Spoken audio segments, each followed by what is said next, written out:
네, 안녕하세요. 개인 아카이브 만들기 제1강 세 번째 부분으로 계속 진행하겠습니다.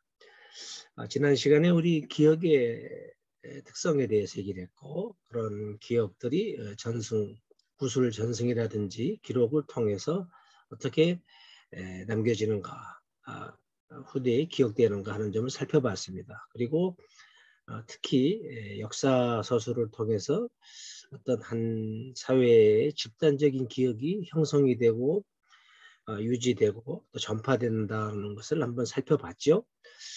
오늘은 이 기록과 역사와의 관계를 좀 보겠습니다. 자, 어, 인간이 기억의 어떤 여러 가지 한계 때문에 그런 기억될 수 있는 정보의 저장이나 전달, 활용들이 굉장히 미진했습니다. 그래서 문자를 발견한 이후로 인간은 기록으로서 기억해야 될 만한 일들을 기록하고 남기기 시작했습니다.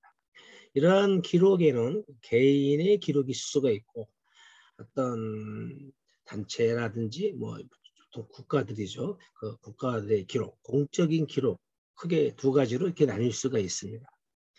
그런데 개인의 기록뿐 아니라 이 공적인 기록도 사실은 일어났던 일들을 모두 기억하는 것이 아닙니다. 우리가 기억하기라는 말이 있습니다. 영어로 remembering이라고 그러는데 의도적으로 기억할 것을 선택해서 기억해야만 기억되어진다는 뜻을 내포하고 있습니다. 이것에 반대되는 말로는 우리가 이제 잊기라고 생각하기 쉬워요. forgetting 하면은 잊어버리기라고 말하기 쉬운데 사실은 forgetting이라는 것은 잊게 하기란 뜻도 같이 들어가 있습니다. 어느 집단이나 어느 누가 기억되고 싶지 않은 부분, 물론 개인도 포함하고요. 기억되고 싶지 않은 부분을 잊게 하기 위해서 어떤 기록을 삭제한다거나 없애버린다거나 혹은 그와 반대되는 현상이나 사실만을 남긴 기록만 남김으로써 그 반대되는 기억들을 사람들이 잊어버리게 만든다는 뜻이죠.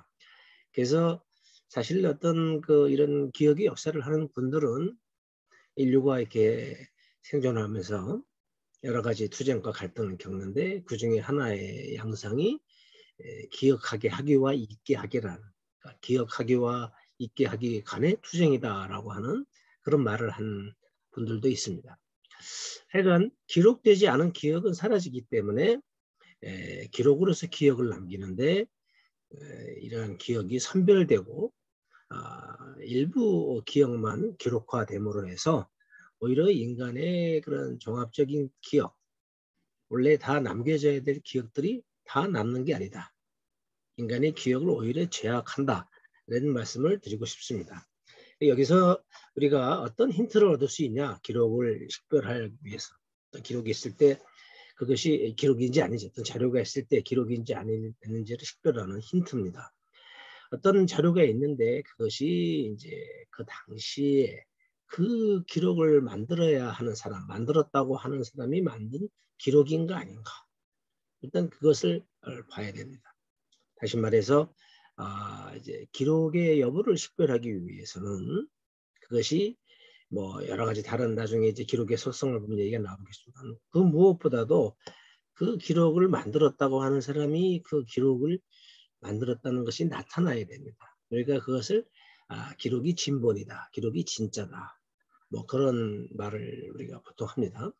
그 다음에 두 번째로 이것이 이제 어떤 기억의 선택적 선별이라는 것을 알기 위해서는 그 기록이 어떤 맥락에서 무슨 목적으로 생산된 기록인가를 알아볼 필요가 있습니다. 그러니까 어떠한 맥락에서 어떤 기록의 어떤 양식을 갖고 만들어졌으면은 기록이다라고 우리가 이렇게 식별할 수가 있는 겁니다.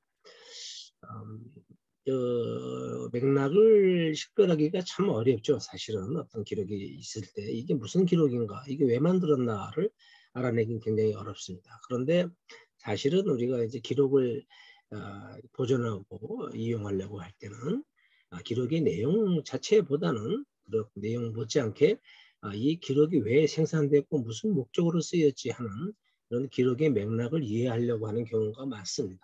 그러니까 그런 맥락이 잘 나타나 있는 자료는 그건 기록이다라고 이렇게 보통 얘기할 수가 있는 거죠.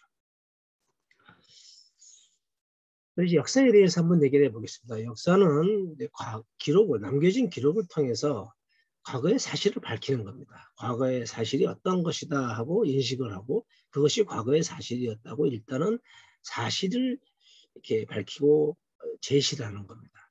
그리고 나서 그 사실이 과거에 있었던 사실이죠. 그 사실이 어떠한 의미를 가졌고 이게 왜 이게 일어났고 인과관계죠. 어떠한 결과를 빚었다는 것을 밝히고 그 당시 그러한 인간의 행동이나 사건이 뭐 어떤 의미를 가졌다, 어떤 성격을 가졌다라고 하는 그런 이제 역사가로서의 판단을 내리는데 그것이 이제 보통 역사적 해석이라고 합니다. 역사가가 가진 하나의 역사를 보는 관점, 사관에 의해서 해석을 하는 거죠. 그러니까 기본적으로 역사는 기록 플러스 해석이다라고 하면 되고 더 정확히 말하면 기록에서 식별될 수 있는 사실 플러스 해석이다. 역사 자체가 사실을 무시하면 역사가 이제 성립이 될 수가 없는데 사실을 정확히 파악하지 않고 해석만 한다면은 그거는 역사학이 아닙니다. 그러므로 이제 이런 과거의 여러 자료 중에서 어떠한 사실들이 밝혀져 있는 것들, 기록되어 있는 것들을 우리가 기록으로 식별을 해야 된다는 그런 얘기가 되겠고요. 그 다음에 그러한 여러 기록 중에서 역사가는 단지 그 일부 기록만을 선별할 뿐입니다. 자기가 알고 싶은 부분, 자기가 문제의식을 갖고 있는 부분만 선별을 하죠. 그래서 그러한 문제의식의 해답을 주는 필요가 있는 그런 기록을 보게 되고 필연적으로 그런 다른 사실을 말하고 있는 기록을 무시하거나 경시하는 경향도 있을 수가 있습니다.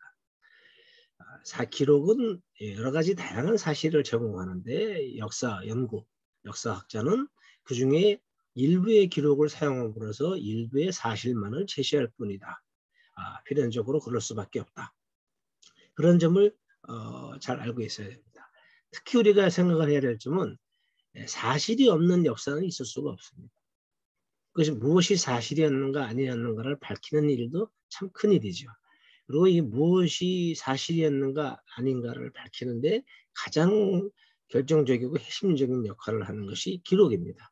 어떤 기록의 내용이 그 내용이 사실이든 아니든 간에 그 기록 자체가 과거 역사에 사실이 있었는가 없었는가 어떠한 사실이었는가를 밝혀주는 단서가 되기 때문입니다. 그래서 이제까지 말씀드린 걸 종합하다 보면은 개인의 기억과 사회의 기억, 집단적 기억, 특히 역사죠. 개인의 기억과 역사, 책으로 쓰여진 역사와는 같을 수도 있고 다를 수도 있다는 겁니다. 예. 그 기록의 선별을 통해서 그 기록이 선별된 일부 기록이 갖고 있는 일부의 사실만을 역사가 이용했기 때문에 그렇다 그런 얘기입니다. 개인 아카이브에서 관점에 본다면은 여러분이 남기고 싶은 여러분의 모습만을 보여주는 기록만 남겼을 때 주변 사람들, 남은 사람들은 여러분의 그런 면, 여러분이 보여주고 싶은 면, 선택한 측면만 보게 된다는 그런 말씀입니다. 그러고 싶으면 그렇게 해도 됩니다. 그러나 그렇게 되면 우리가 생각하는 진정한 의미의 자기 성찰, 우리의 생애에 대한 성찰이 제대로 이루어질 수가 없고 아마도 그것은 자기의 구차한 변명의 기록, 혹은 자기 인생을 미화하는 기록이 되기가 쉽습니다. 세상에 나와 있는 수많은 자서전 회고록들이 사실 그렇게 자기의 행동을 변명하고 미화하는 그러한 역사서라고 볼 수가 있습니다. 하여간 우리는 기록이 있어야 기억을 하고 역사서술이 가능하다. 그런데 여러 가지 이러한 민감한 그런 성격들이 기억과 기록의 역사서술, 기록을 통한 역사소설에서 이렇게 일어나고 있다는 것을 알고 우리가 아카이브를 만들어 갔으면 좋겠습니다. 결코 자신의 치부를 가리거나 남기고 싶지 않은 기억을 지우려는 의도로 아카이브를 만든다 하는 것은 원래 우리가 아카이브를 만들려고 했던 목적이나 의도와는 조금 거리가 있는 것이다.